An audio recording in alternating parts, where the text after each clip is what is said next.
که ربنا هب لنا من ازواجنا و ذریاتنا قرة اعین. پروردگارا زنهای ما را، فرزندهای ما را مایه روشنی چشم ما بگردان و از خدای مهربان در این لحظه های از خوبی این روز طلب آن را دارم که خدای مهربان آداب و اخلاق ما بندگانت را، آداب و اخلاق زن و فرزندهای ما را به نیکو بیار و خدای مهربان در زندگی ما و زندگی فرزندهای ما آداب و اخلاق اسلامی را خداوند و حکمران بگردان و تا لحظه های آخر خدای مهربان ایمانمان را همراه ما با سلامت نگه بدار و خدایا ما را از بنده های خوبت بگردان، از بنده های نیکت بگردان. خدایا هیچ وقت از ما توفیق و هدایت را سلب مکن و خدایا خواهان او هستیم که پدر و مادر گذشته ما را رحمت و مغفرت و در حیات باقی اونها را خاتمه بخیر خدایا نصیب بگردان. ربنا لا تزغ قلوبنا بعد اذ هدیتنا و هب لنا من لدنک رحمه انک انت الوهاب. آمین یا رب العالمین. برادرای عزیز و خیلی گرامی، جمعه های ما جمعه های اولی از این موضوع ما اطراف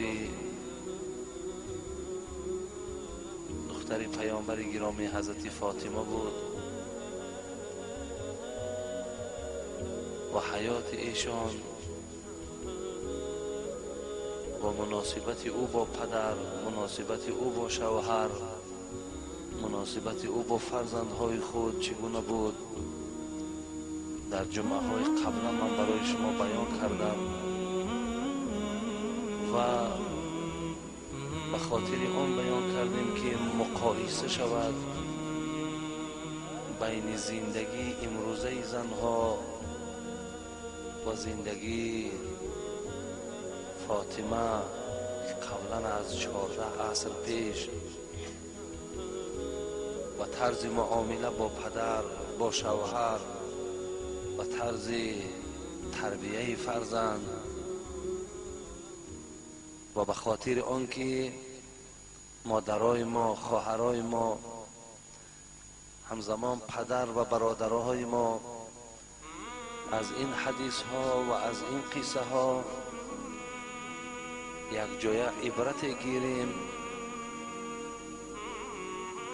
و آنچه که شنیدیم او را در حیات خود عملی گردانیم تا نام نیک ما هم از بعد سر ما و شما هم از بین نرود.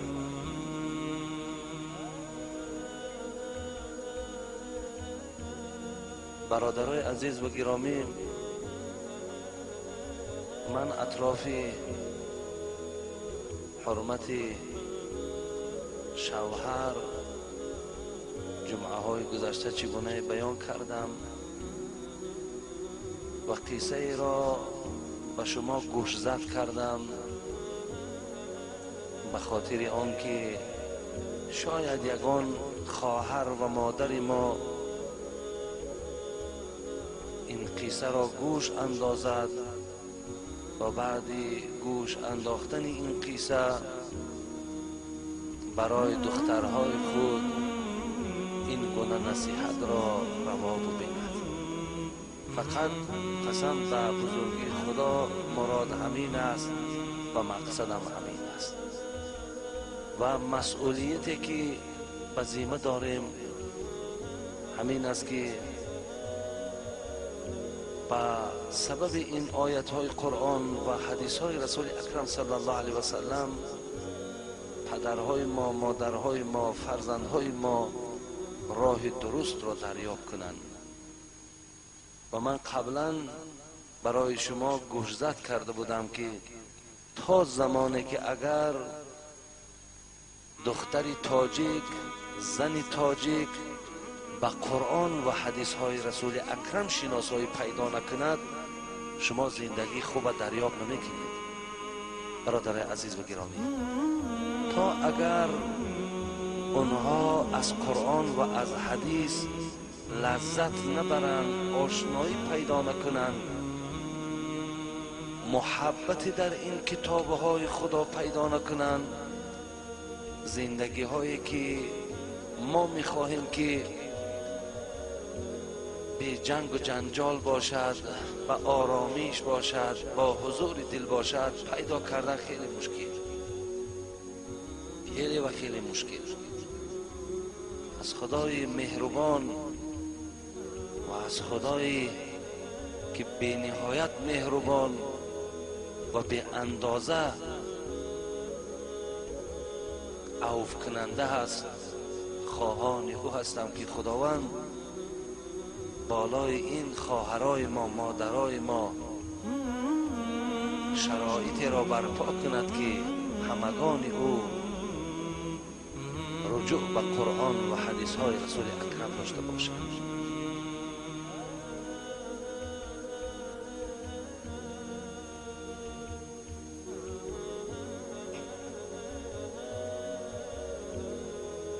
پیامبر گرامی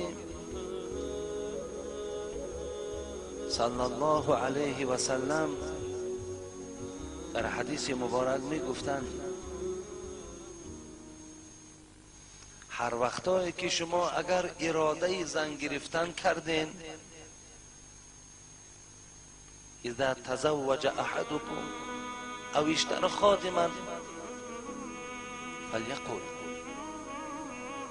وقتی اگر کدام از شما اراده زن گرفتن کردین، در دلتان خواهش برپا کردن زندگی پیدا شد، زنداری دیگرها را دیدین و خواستین خانه های شما هم آباد شود، شما هم صاحب زن شوید، صاحب از او من بعد با قدرت الهی صاحب فرزند شوید. پیامبر ما گفتند که دعا کنید اللهم انی اسألك خیرها و خیر ما جبلتها علی، اللهم انی اعوذ بك من شرها و شر ما جبلتها علی. دعا کنید، گفتن که خدایا از این اراده که من پیدا کردم، از این خواهشی که در دل من پیدا شد برای زن گرفتن، وقتی زن را که پروردگار را نصیب من میگردانی، او را زنی با خیر بگردان، زنی خوب بگردان. خدایا خیر او و خیر آنچه در فطرت اوست من از تو خواهان هستم. خدایا از بدی زن و از آن بدی که در فطرت اوست و سوی تو پناه طلب میکنم. چه دعای زیبای پیامبر گرامی برای امتهای خود تعلیم میدهد. مقصد از برپا کردن زندگی هم یکی از اونها این است که ما خیر ببینیم، خوبی ها ببینیم، نیکی ها ببینیم، از سرسانی ها و سرگردانی ها و از هر گونه ملول شدن قلب و ضعیف شدن جسم در ایمین بمانیم.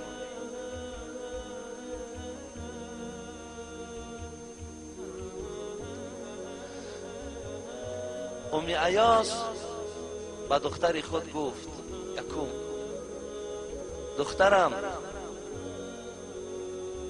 در زندگی قناعت را پیشه کن.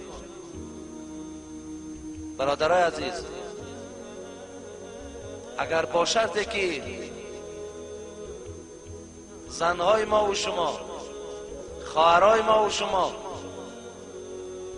بعد شنیدن این نصیحت‌های مادر ایاس اگرچند که این وظیفه را برای خود اختیار نکردن، ولی ما هم در کنار نباشیم، ما خود ما نصیحت کنیم. زیرا و اگر دختر مادرش را که باشد دختر ما هم هست. اگر مشکلات فردا به سر دختر بیاید، نه تنها مادر اون مشکلات را تحمل میکند، بلکه ماها هم پای همون مشکلاتیم. خرسندی او خرسندی پدر و مادر است، غم و دقت او غم دقت پدر و مادر است. یکم فرزند عزیز، قناعت را در زندگی پیشه کن. شما میدانید که قناعت بسیار بسیار نعمت بلند است. پیامبر گرامی گفتند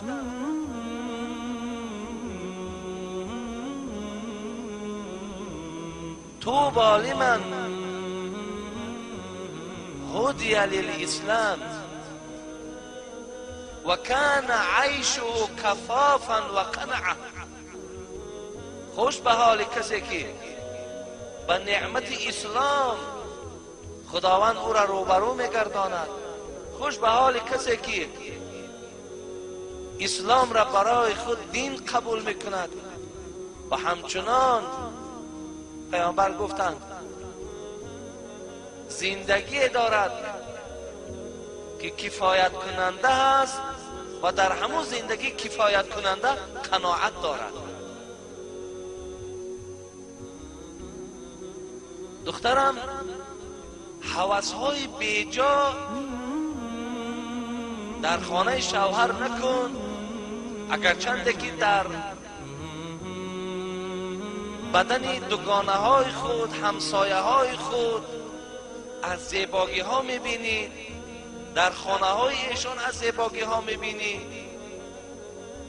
ولی به آن چیزی که تو در خانه داری به او قناعت کن. شاید مادر میگوید دختری عزیز، شاید هوس‌های بیجای تو، طلب‌های به محل تو مشکلات برای شوهر ایجاد کند و آن زندگی شیرین تو به تلخی کشیده شود. بسیار نصیحت خوبه. یکم قناعت.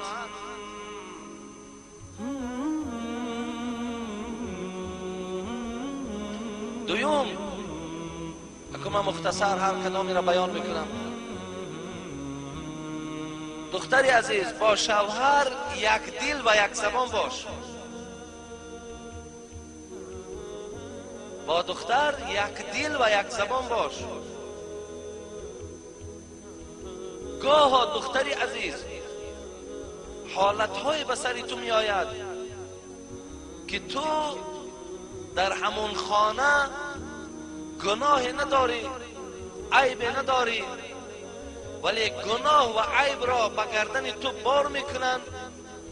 دختری عزیز، در حالتی که آن گناه آن عیب را در گردن تو بار کردن، تو کوشش نکن که عیبها را در گردن شوهر خود بار کنی، بلکه تحمل کن، برداشت کن، خاتمش برای تو بخیر می آید. بسیار از این واقعه برادر عزیز، ببینید بسیاری از خواهرای ما و شما در این حالت ها وقتی روبرو می شوند، وقتی در بین جنگ اونها برای آشتی اونها دست درازی میکنی، فقط گپ شمین است من عیب ندارم، من کمبود ندارم.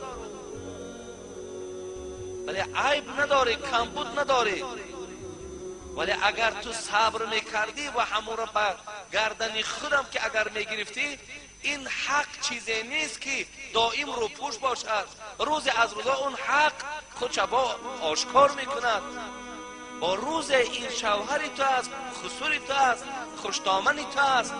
به سر خلاصه می آید که همون زمان ما این کلینه گناهگار کرده بودیم، حالا که این عیب او نبوده است، با همون جده بعدی او از تو عذرخواهی میکند. این خیلی ساعت هم می آید، فقط انسان باید با صبر باشد. این مادر از دختر خود که زندگی خوب این مادر از سر گذرانیده بود و مادری بود که با قرآن و حدیث های رسول آشنایی که داشت، این نصیحت های خیلی قیمت بها را برای دختر خود میکرد.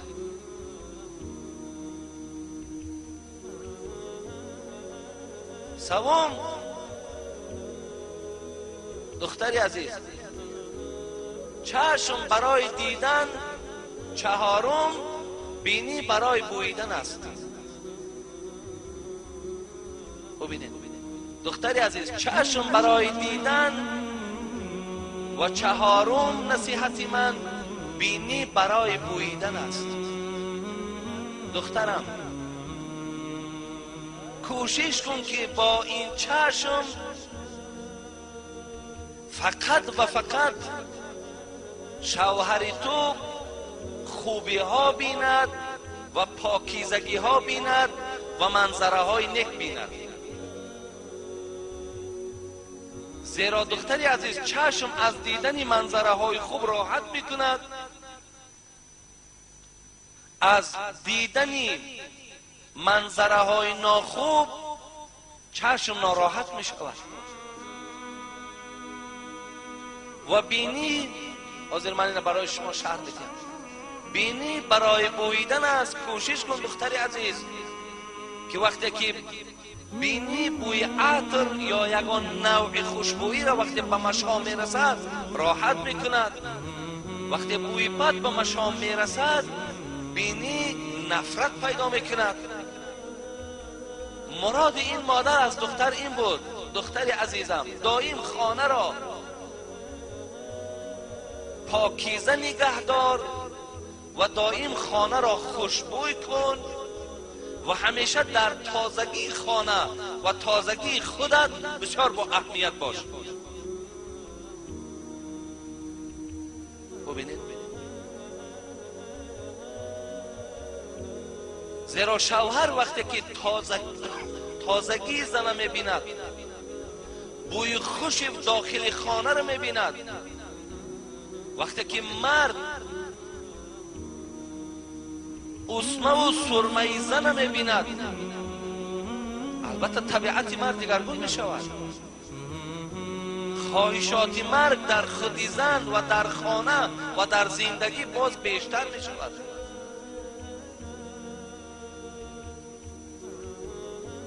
افسوس که مادرای ما شاید یا خواهرای ما زیباگی را در همون مالیدن بعضی از خاکه های خیمیوی ببینند، یا در سرخ کردن لب، یا مالیدن یگان رنگ بالای چشم ببینند. ولی صد افسوس که این رنگ های ما نیست.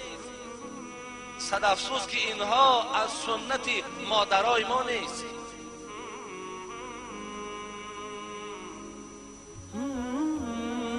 امروز خیلی جای تأسف است برادرای عزیز و گرامی، برای دختر مسلمان، برای زن مسلمان، مالیدن رنگ‌های هر رنگ بالای چشم‌ها یا مالیدن هر گونه خاک‌ها در چهره‌هاشان، در لب‌هاشان،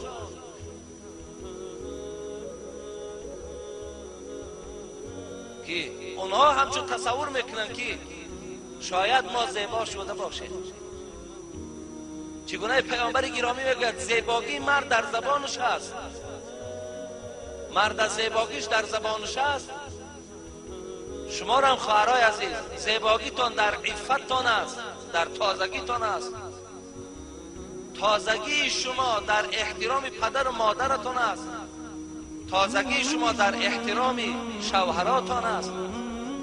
خوشروگی شما در آن رویمال‌ها و گردنبندها و اون آستین‌های دراز و اون پارچه‌های درازی که شما دارید، زیبایی شما در اوست، نه در این طرزی که امروز شما هم در دین و هم در ملت خلل پیدا کردید. در این نیست.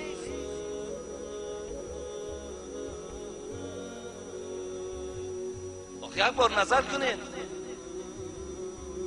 به لباس هایی که مادرای ما 50 سال و 100 سال پیش می پوشیدن، حداقل لباس های مادرای 50 ساله و 100 ساله پیش ما نپوشه. آخر شما میدانید که امروز جوانین، امروز صنف 8 9 10، وقتی شما با این رنگ و بار داده می شویم، با این طرز لباسی اروپایی برای خود اختیار میکنین، این در بخت شما زلال دارد. این در بخت شما زلال دارد. شما را کسی سراغ نمی کند. بعدا شما مجبور می شوین مزار به مزار و قبر به قبر و ملا و ایشان کافته می گردین که کی برای شما تمار بخت می دهند. برادر عزیز و گرامی، خواهر مهربان، بخت نه در دست حاجی میرزا است، بخت نه در دست بابایشان است. بخت در عفت توست، بخت در رعایه توست در نزد پروردگار تو.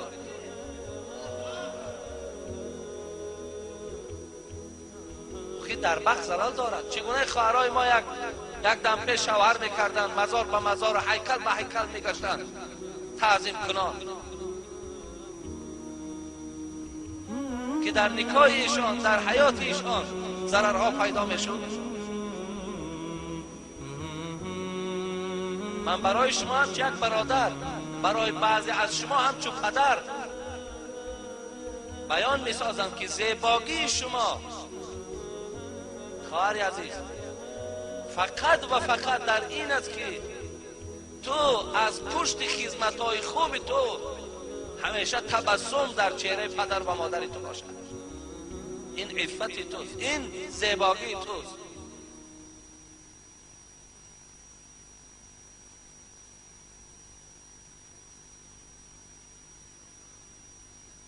مادر گفت نصیحت سیوم و چهارم من همین است: دائم خودت پاکیزه نگه دار، دائم خودت آلفته کن، زیبا کن، خوشبوی کن. خانه که دائم تازه باشد، خانه که دائم خوشبو باشد. مرده که در آمد هم بوی خوش، هم تازگی خانه، هم تازگی تو، هم بوی خوش تو. مرده که مفتون بکنه. شما در همین جهت مرد هستند، همه شما هم خدا را شکر همون چیزی که همین مادر نصیحت دارد، اینم مادر گفته ایستاده است.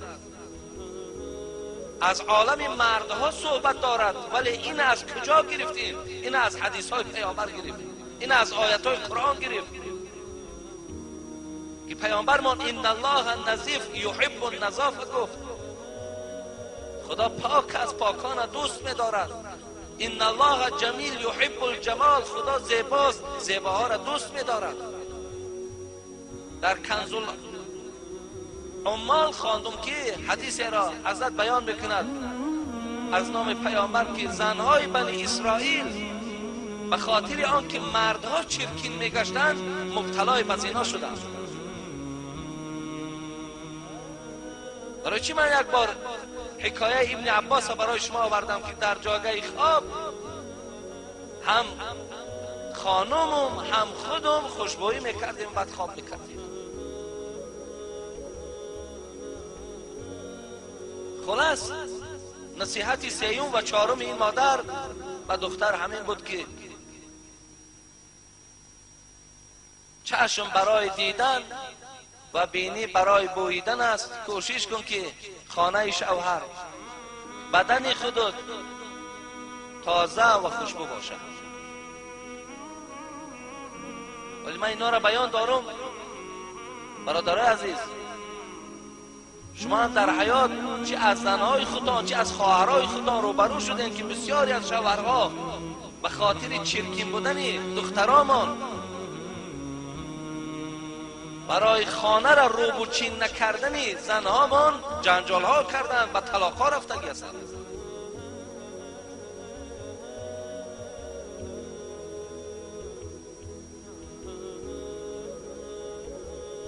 بعضیاش آنقدر خواب دروازه دارند که به ساعت 8 و 9 بیدار نمی شوند.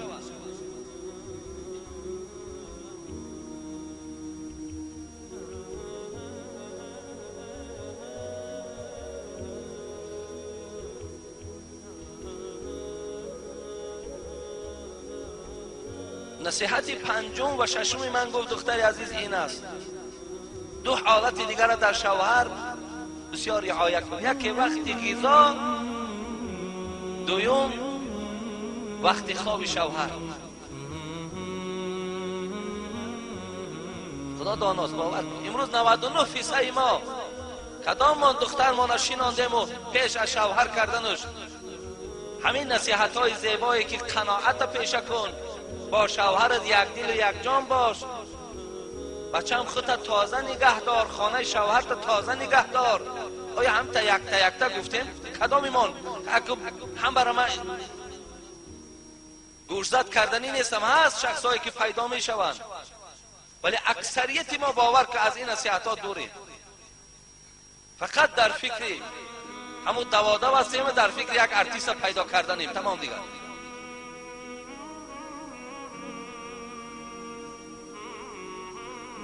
نصیحت پنجم و ششم مادر گفتند این است که وقت غذای شوهر با وقت خواب شوهر. دختری عزیز گفتند وقت شوهر آمد کوشش کن که وقت غذای او را تأخیر نکن. ببینید وقت غذای شوهر را تأخیر نکن. اگر هر روز عادت شوهر در ساعت 11 خوردن باشد، همون 11 تا طعامش آماده کن. زیرا اگر با وقتش طعامم که اگر تو آماده نکنی، شوهر از تو غضبناک می شود. همون صلح و صفایی که قبلا داشتین او از خانه شما بیگانه می شود.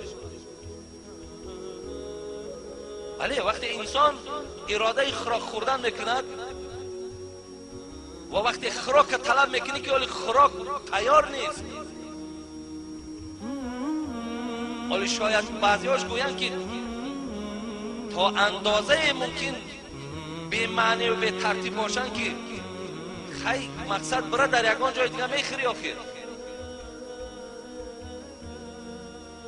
یا یک ساعت دیر شید دنیا چپه میشود. ببینین وقتی این معامله ها از طرف زن به شوهر می شود، انسان چگونه به غضب باقی میماند؟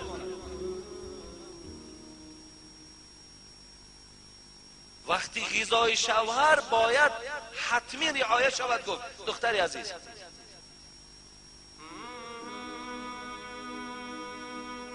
و وقتی خواب شوهرم مثل وقتی غذا باید رعایت شود.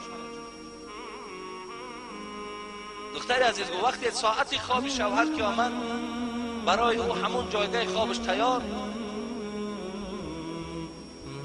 و برای او مقصد درهای پوشیده. بعضی از زنها را ما میدانیم در همین حاضره عصر که خانه ها را تاریک میکنند، خانه ها را سلقین میکنند، درها را میپوشند و حتی کودک ها را در اطراف همون خانه ای که شوهر خوابیده است همونجا دور زدن نمیمانند که رفته شما در بیرون ها مقصد بازی کنین تا زمانی که پدرت از خواب خیزد.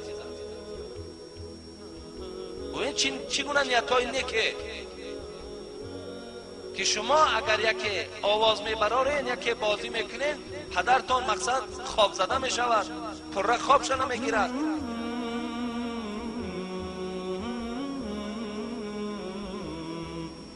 خلاص نصیحت دیگری که این مادر و دختری خود کرد چه بوده است؟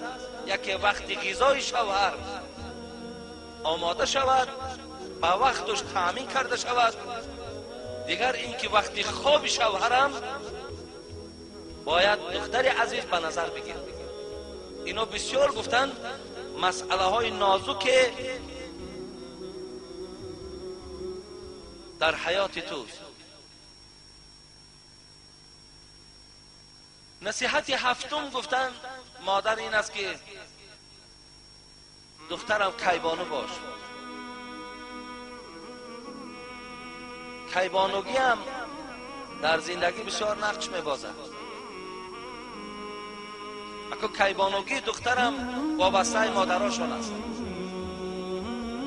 مادرها وقتی که دخترها را تربیه میکنند، مادرها وقتی که اگر دخترها را در پخت و پز شناس میکنند، آماده میکنند، این به مادرها بسیارتر وابستگی دارد. در یک حیات یک برادر، در جدایی یک برادر ما اشتراک داشتیم. میگو که چند باره که همین زن تاکید کردم که خواهی نخواهی زن از وقت می آید 6 ماه و 7 ماه شما میدانید که بسیاری کارها از دستشان نمی آید، در هم خانه شوهرها می آموزند. میگه تخمین 1 سال همین زن در خانه ما بود، بازم آن که خواهرای من در پخت و پز بسیار مهارت بلند داشتند، ولی 3 باره که همین زن ما تاکید کردیم که بالای دسترخوان در تارت بپز، تارت 3 باره که میپزد تارت از سومنک فرق ندارد.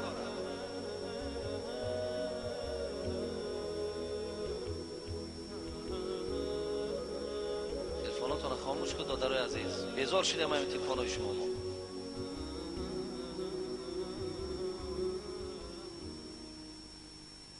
بعدا همین انسان مجبور شد و از همین زن میگه به خاطر اینمی که زن کیبانو نیست به همین خاطر رهاش کرد.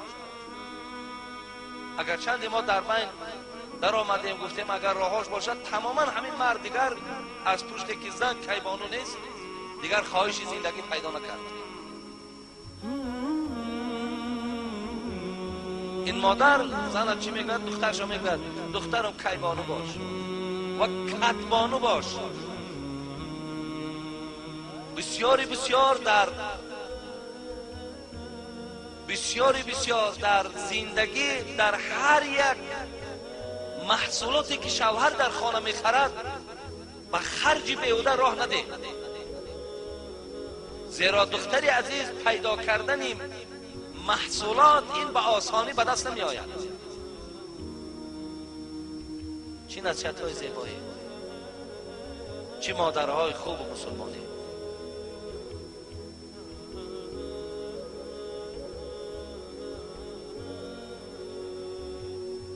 هشتم دختری عزیز، حق دیگر نانخورهای شوهر را فراموش نکن.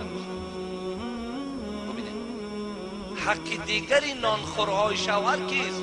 پدر و مادری او، دادر و خواهری او، خویش و تبار او.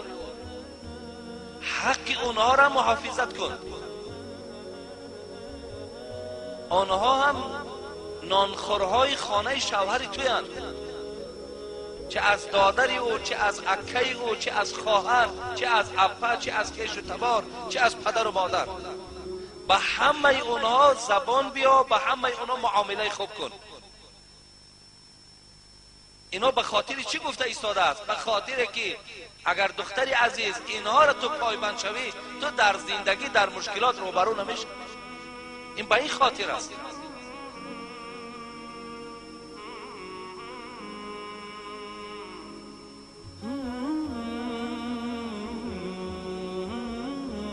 نهم نصیحت این مادر به این دختری خود کردن، هر سیری که در خانه فاش، هر سیری که در خانه باشد او را فاش نکن.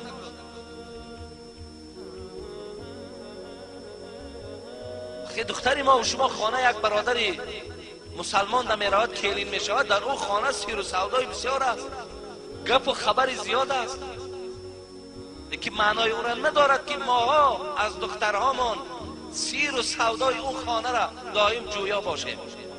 دخترم در او خانه چی گپ است؟ در او خانه چی گپ است؟ در خانه تو چی گپ است؟ در همه خانه گپ است. در همه خانه یک سیر است. ولی امروز با همین تلفن هایی که امروز ما را بیزار کرده است، همین آوازاش،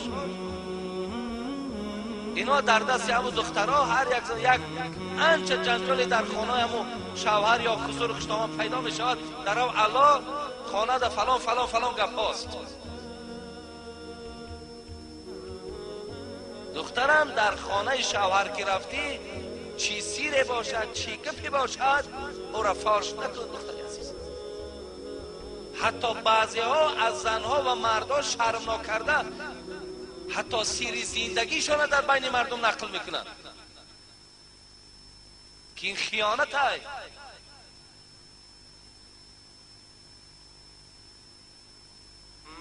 خلاص دادرای عزیز و برادرای مهربان، وقتی دخترای شما یک خبری از خانه شوهرها، یک سیر از شوهر پیش آورد، گوشکاتون ایتری گرد کده و گوش نکنید. شما هم گوش داد که بود دختر ما به خاطر او روان نکردم که تو سیر و سودا یک مسلمان پیش من بیاری. اونقدر گپ و خبری که در خانه شوهریت است، از اون بیشتر در خانه خود ما نگفته او را سرزنش کردن در کار. تو اونجا گپ بری و گپ چینی نرو، تو اونجا خدمت در رفتگی.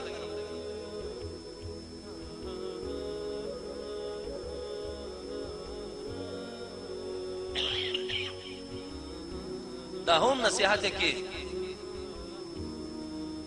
این مادر به دختر کرد این بود که دخترم اگر شوهر غمدار دیدی خرسند مشو، اگر شوهر در حالت شادی دیدی شاد باش.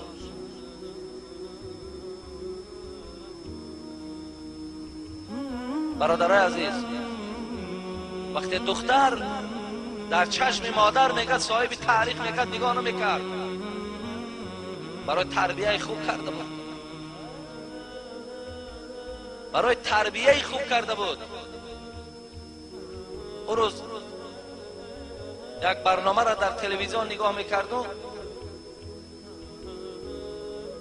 از کانال نور. یک مادر خودش حافظه کل قرآن بوده است، دخترش در سین 8 سالگی استادش خودش حافظه کل قرآن میکند. پدر نشستگی است، مادر نشستگی است، دادرها و برادرها همه در خانه سرجم نشستن. اکنون دختر تمام کرده است، دختر کلا قرآن را تمام کرد، از امتحان مادر گذشت. بعدا مادر به سوی همین دختری 8 ساله میگردد و میپرسد دختری عزیز تو حافظه کل قرآن شدی، الحال چی گفتنی داری؟ این دختر در برابر پدر و مادر و برادرای خود ایستاده میگوید اول من به خاطر آن که حافظه کل قرآن شدم تشکری بر خدا میکنم. دوم تشکری بر شما میکنم ای مادر عزیز که بسیار در آموختن قرآن برای من زحمت زیاد کشیدی. دیگر تشکر به سوی بابا میکنم، اونا پدر بابا میگن، تشکری در بابا میکنم زیرا وقتی که من از تو قرآن می آموختم دادرکا و برادرام خب میدارن که خواهر تو درس گرفته ایستاده است. دخترکی صنف 8 وقتی جمله های میگه که امروز 70 ساله ما 80 ساله ما باور کن این بیان کردن نمیتونه.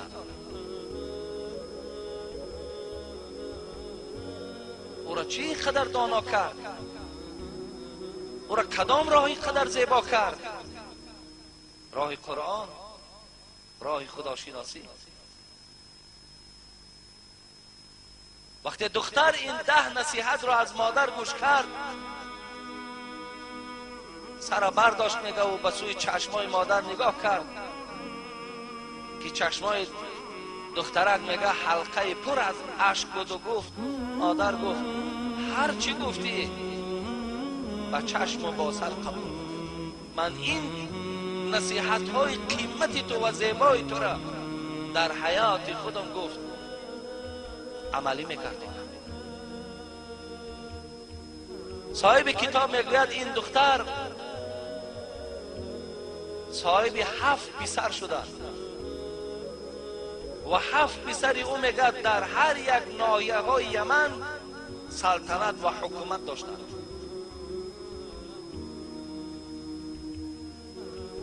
اینجا حکمت ببینن که وقتی که مادر نصیحت میکند دختر سرکشی نمیکند.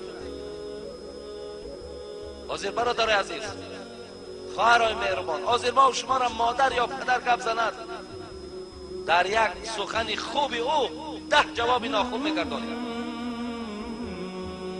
برای وجود ما در نور قرآن نیست، از برکت قرآن چیزی نیست. برای که ما نمیدانیم که خداوند و قضا ربک الا تعبدوا الا ایاه و بالوالدین احسانا گفت. برای ما نمیدانیم، ولی این مادر وقتی که سخنرانی را بود کرد دختر دستا در پیش بر و قبول نصیحت های مادر میکند. برادر عزیز و گرامی، در آخر اینقدر بیان میکنم که شما هم دختراتان خواهراتان پیشکتان نشینانین و این طرزی که این مادر نصیحت کردن شاید از این اگر شما زیبا دانین، از این اگر با بالاتر نصیحت ها دانین، با نصیحت هایی که با این عصر ما با این دور ما مطابق است، برای خوبی حیات دخترمان، زیبایی حیات دخترمان نصیحت کنید. کوشش کنید که توی ایشان توی باشد، نه مصیبت باشد. توی ایشان بردوام توی رود، یک لحظه پس از پس او مصیبت و مشکلات ایجاد نشود.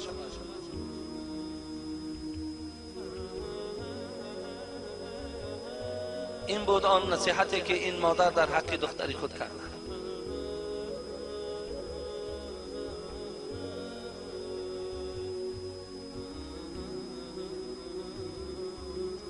این قصه از دوام سرگذشت حضرت فاطمه بود، معامله‌ای که با حضرت علی رضی الله عنه داشتند و از خدای مهربان ما هم خواهان او هستیم که خداوند دخترای ما را دخترای با شرم گرداند، با حیا گرداند، گوش کننده پدر و مادر گرداند، دخترای ما را با عفت گرداند، با ستر و با حجاب گرداند، فرمانبردار شوهر گرداند. مردهای ما را خدا مردهای با ناموس گرداند، مردهای با غیرت گرداند، مردهایی که در ذهنشان دائم فکر آخرت و خانه قبر باشد. خدا مردهای ما را از جمله این گونه مردها گرداند. خدای مهربان به سوی تو پناه طلب میکنیم از بی ناموسی، بی ننگی، بی عفتی، بی حیایی و از خدا ناترسی. الحال من چند سوالی که نزدم دارم اینها را برای شما جواب میگردانم که الحال در دست من دادن. این سوال ها را جواب میگردانم و جمعه های آینده خدا خواهد من برای شما چند سوال های بیشماری که هست باز سوال و جواب میگیریم.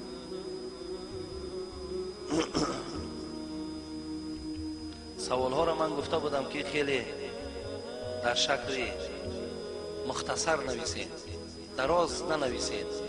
سلامتان قبلا باشد میلش، ولی بعضی تعریف و بعضی توصیف هایی که در راست ما هست راستی بار ما ارزنده هم نیستیم. خدای عزیز و خواهرای مهربان، میلش محبت ما را در دلتان گیرین و همین اخلاصی که شما نسبت ما دارین، خواهش ما همین است که شما در غایبی ما در حق ما دعا کنید برای ما همینش از همه بالا میستد. من میدانم که البته اون چیزی که شما در بالای کاغذ میارین، وصف میکنین، تعریف میکنین، ممکن که در دل شما همون آرامش پیدا کند، ولی منم از شما خواهش میکنم، بارها خواهش کرده بودم، حتی دیده بودین که یک صاحب کدام مجله در یک مقاله نویسانده بود که حاجی میرزا در هر یک مکتوب‌های میخواندگی خودش وصف میکند که الان که ما قسم به بزرگی خدا که وصفم نکردیم، من شعر میدارم که به خدا خدمت داملا بگم، به نام خدا شعر میدارم که اگر چنده که اونا از روی حسد بودند، که اینا هزاران کاروان رفتند دو هنوز این سگ ها دارند او. این یک بودگی است، این همه زمان ده هیچ وقت مثال نه گل به خار می روید در این باغ، ملال بلبلان از دغدغه زاغ، بکن صبر در جفای منکر دیل، شود شاید مراد از صبر حاصل. برای همین هیچی گپی ندارد، ولی به هر حالم که باشد از شما خواهش میکنیم فقط در غایبی دعا کنید. یگانه چیزی که ما از شما خواهش و یگانه چیزی که ما از شما تمنا داریم ان همین است، دیگر چیزی نیست. خب السلام علیکم داملای شیرین سخن حاجی میرزا. سوال از نام خواهر اسلامی شما سیده بانو از شهر کولاب. التماس با سوال من همین جمعه جواب بدید. من صاحب شوهر و یک دخترچه می باشم. شوهرم همراه مادرش جنگ کرد و به من گفت که به خانه مادرت رو. من به خانه مادرم آمدم. چند مدت از حالم خبر گرفت. 3 ماه زیادتر شده است که سراغم نمی کند. خلاصه از دهان خویش و جوره های شوهرم شنیدم که گویا شوهرم در نزد آنها گفته باشد که من زنم را طلاق کردم. بابای حاجی من طلاق شدم یا نه؟ با این مرد من زندگی کرده میتوانم یا نه؟ البته زندگی کرده میتوانی خواهری عزیز. اگر گفته باشد که من باید طلاق کردم، با همین قدر لفظ گفته باشد، شما با زندگی کرده میتوانید. راهاش هست.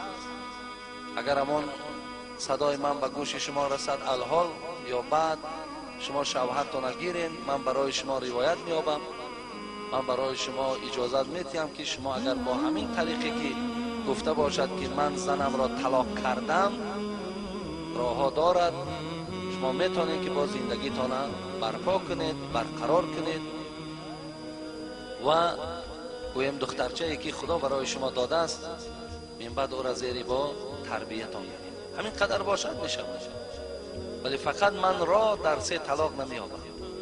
وقتی شما اگر گفتین 3 طلاقت کردم یا از او بیشتر 100 طلاق 1000 طلاق، اینوش در علاقه مرکز اسلامی در مراجعت میکنید.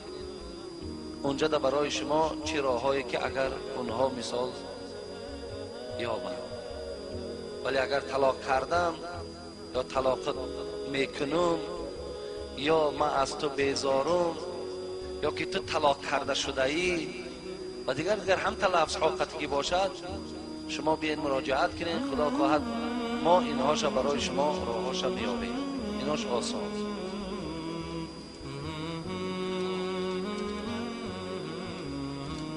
ولی هیچ وقت به طلاق راه نتین دادم. خیلی من در این موضوع خیلی زیاد مفصلا بیان کردگی ها بودم. طلاق نکنید دادارا، زمان طلاق نیست.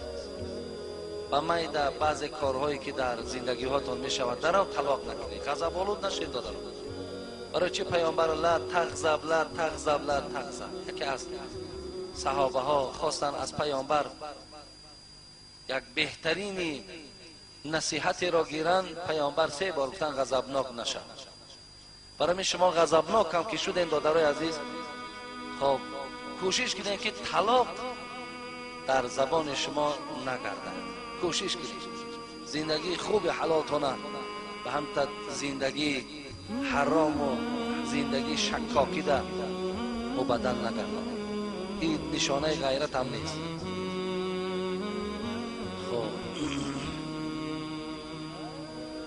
خب بابای حاجی میرزا، میخوام همین جمعه جواب نرودی. این مکتوب را به دست همسایه امان روان کرده ایستادم و از همسایه امان جوابش را فهمم. من را اهل عائله امان با یکی از کشای خیشی نه چندان نزدیکمان فاتحه کردند. پس از چند روز با او واخوردم، با او کمی صحبت کرده یک چند سوال دادم. باور کنید مثل هیکل شاخ شده و پس خندان به قفا نگریست و رفت. او حتی با یک سوال هم جواب نداد. سوال چنین بود: تو مسلمانی؟ نام پیغمبرمان چیست؟ و مسلمان چی فرض گردانیده شد؟ اسلام چیست؟ بابای حاجی میرزا درباره این مسئله چیزی میگفتید، زیرا عائله‌ام میگوید که کاری خوب نکردی، خواهی نخواهی با این جوان میرسی. من نمیخواهم با او رسم. التماس جوابش شد. این خواهر کدام خواهر دلیل به غیرت ایمانداری بود است که همون شخصی که این خواهر نکاح کردن میگرفته است خیلی پرسیده که مسلمان هستی و نه. خب و دیگر سوالی که کرده است: نام پیغمبرمان چیست؟ خب با مسلمان چی فرض گردانیده شد و اسلام چیست؟ شاید این خواهر که یگان ملازنک باشه، شاید علم داشته باشه و این سوالای هست که ولی بعضی ها را از همینجا پرس نمیتونه. بسیاری از برادرای عزیزی با نمیتونم با مسلمان چی فرض گردانیده، اسلام چیست؟ جوابش گفتن نمیتونه. برای همین خواهر عزیز شما کوشش کنید که ببینید 5 وقت نماز شما میخواند، از کارهای حرام دور است. خب شما دیگر این گونه سوال ها و این گونه محبتی که مثال تو در اسلام و در پیغمبر داری، اینا را در دوام حیات باید تعلیمش بکنید. شما بینید که آدابش خوب باشد، 5 وقت نماز دارد، پدر و مادر خوب دارد، دیگر با این مسئله ها شاید که دیگر تو شوهر دریافت نکنی، یا شاید خندیدنش یگان معنی دیگر داشته باشد. خندیده رفته باشد، ممکن که یعنی سوالای تو میتی سوال هم نیست، من آزاد اینا جوابش میگم، ممکن این هم باشه. ممکن یعنی سوالی تو دادی سوال یک برای خوردککا از ما مثال یک 20 در آمدگی، انشاءالله تو من از تفسیر بپرس، از حدیث بپرس، این چیه مثال سوالای تو میتی؟ اینا هم مصفحه یک کمپی را پرس، ممکن خندش این معنی را داشته باشه. برای همین اینا فهمیدن در کار خواهر عزیز، ولی هم 5 وقت نماز که خانه دیگر خاندانشان که محبت به اسلام و به قرآن داشته باشد، دیگر این چیز قبول کنین در زندگی. بعد انشاءالله هر دو که دانشمند باشین با زندگیتان خوب میشه.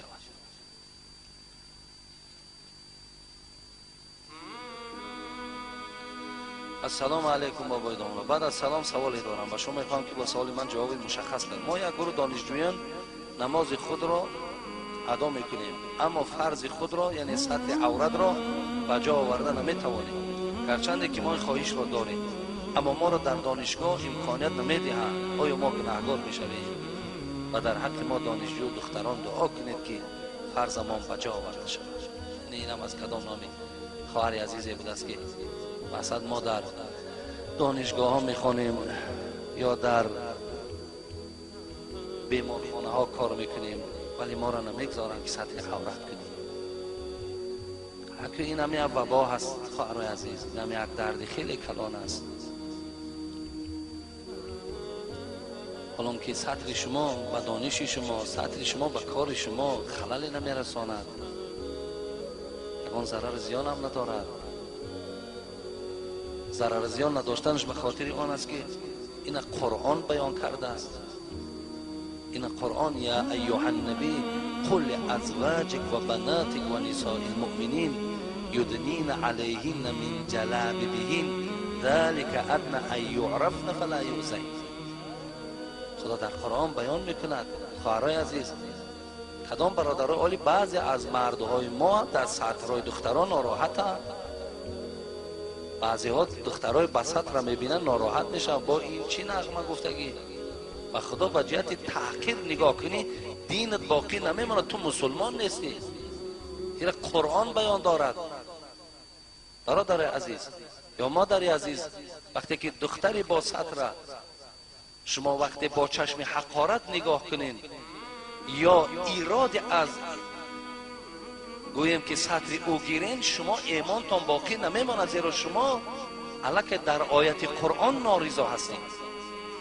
این خدای مهربان هم در سوره احزاب هم در سوره نور برای شما بیان کرده است. خدا برکت دهد جناب عالی را با کریلیکی ترجمه کردن برای خانه در تمام کابینت های همین حکومتدارا بالای استالاتون ده هست. کشا این سوره احزاب، کشا این سوره نور، ببینید که خدا گفته است یا نگفته است.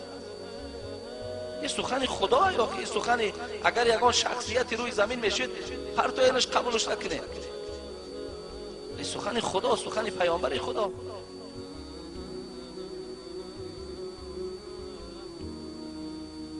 برای همین ما حق نداریم ما وقتی دختری با سطر بینیم یا زن با سطر بینیم صلوات به پیامبر بفرستیم.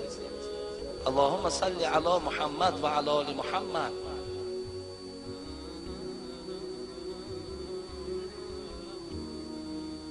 و سپاسگزار باشیم، شکرگزار باشیم.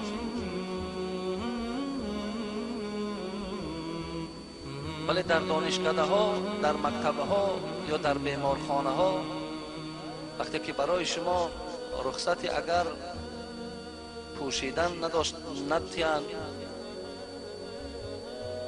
و برای شما امکانیت چه ندادن، خواهر عزیز کوشش کنید که حد الامکان همین بالای سرتان روی مالهایی که هست روی مالهاتان اندازین.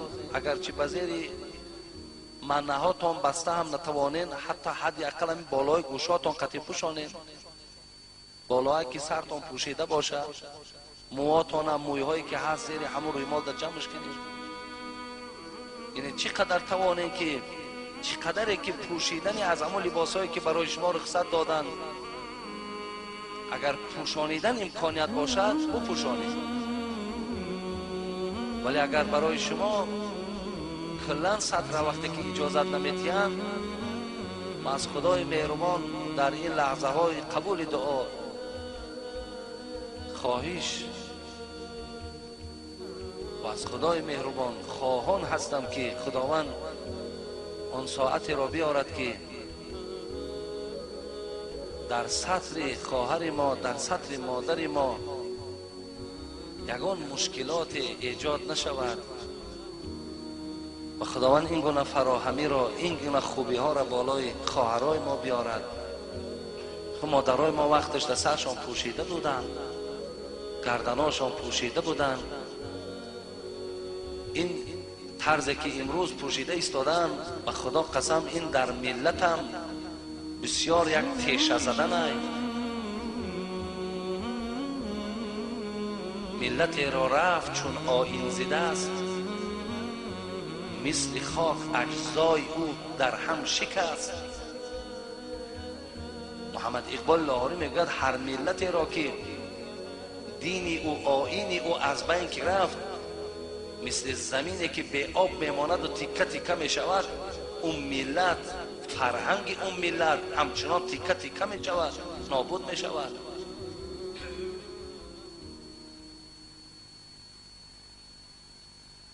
این یگان ضرر به خواهرهای ما ندارد، به دانش اونها ندارد.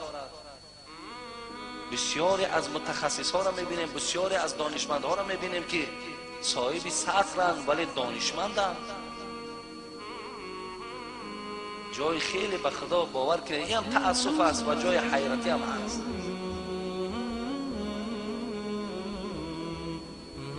برای قانون خدا هست، فراموش نکنید. قانون خداست. کسی که اگر تحقیر میکند، کسی که ملامت میکند، یا کسی که خواهر عزیز ترا نمیماند که همون سطر بالای سرت کنی، باید در پیشگاه خدا جواب است. ولی شما گناهکار نمیشوید، زیرا که او به خواهش تو نیست، زیرا که به اراده تو نیست. خواهش تو دوست داشتن سطر، اجرا کردن سطر. چگونه که در دورای شوروی مجبور در حلقه شما آب میریختن، روزدار بودین، در مکتب ها میبردن، در حلقه من آب میریختن، آب میریختن که روزه تا بخور. ولی بعضی همون هم پاچه‌مون بر زدگی و دوره شوروی تعریف کرده گشتیم. در حلقت آب میریختن که روزه بخورد، مجبور میکردن. در همون مجبور کردگیش او گناهگار است، من گناهگار نیستم، زیرا من روزه امر خدا بود گرفتم.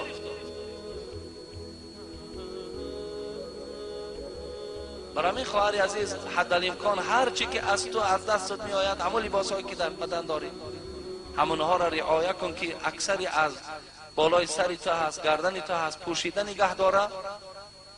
ان شاء الله از خدا امید است که خواهشی تو که نیست، مقصودی تو که این نیست و تو در همین کار که ناراحت میشوی، تو ان شاء الله در پیشگاه خدا عذاب نمیبینی.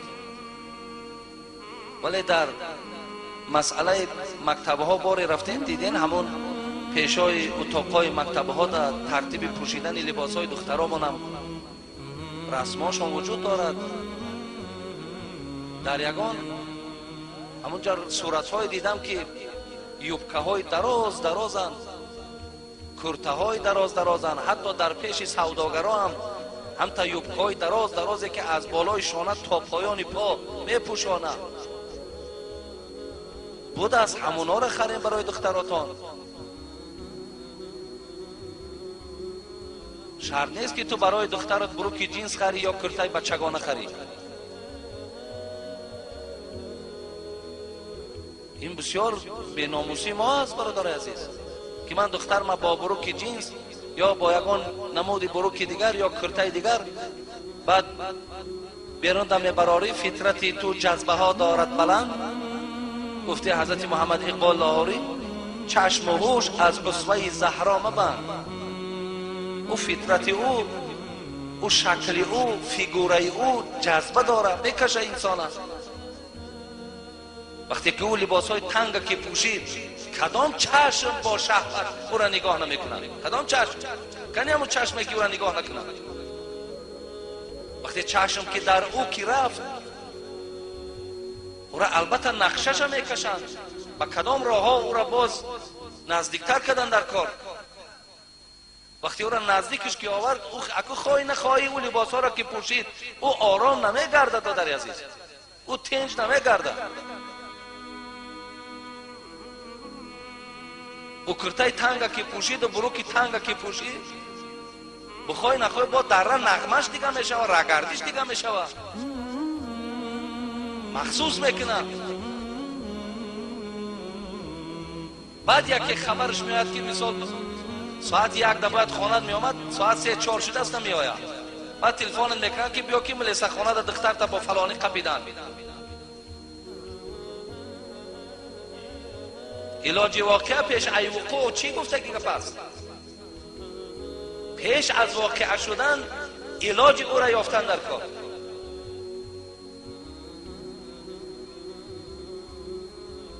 ما اهمیتی هم برادر عزیز، ولی بسیار در همینجا گوشات شکر خدای گوشای ما در کلان های گوش میکنی چی رعایت نمیکنی، اهمیت هم نمیتی، پروا هم نداری. فراموش نکن که من در هر یک همین چیزی که شما را دعوت میکنم اگر خلاف قانون باشه با من جزا میگیرم. با ما کشمکش داریم، فشار داریم، ولی که به خاطر خدا میکنم. ولی کی خدا در وجودی تا همون ننگ ناموس جای میکنه من نمیدونم. اهمیت این وقتی دخترامون خانه که برآمد، پدر مادر دختر خواهر و ما ای خیر خواستیم. ما در اول چی گفتیم؟ ما ای خیر میخوایم، اکو آینده خیر میخوایم که یک دو خانه ما بیاد خواستگاری کنه، از این دختر برد زندگی شود، فرزند شود و دیگر شود.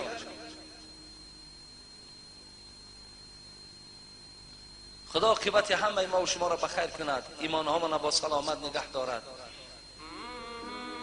خدای مهربان حیا و شرم و عفت را شعار مادر و خواهرای ما گرداند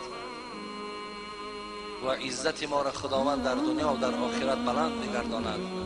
ایمان های ما را خدای مهربان قوی بگرداند. ربنا تقبل منا انك انت السميع العليم وتب علينا انك انت التواب الرحيم. آمين يا رب العالمين. سلامت باشین، در حفظ خدا باشین. خدا همه شما را صحت و سلامت نگه دارد. خب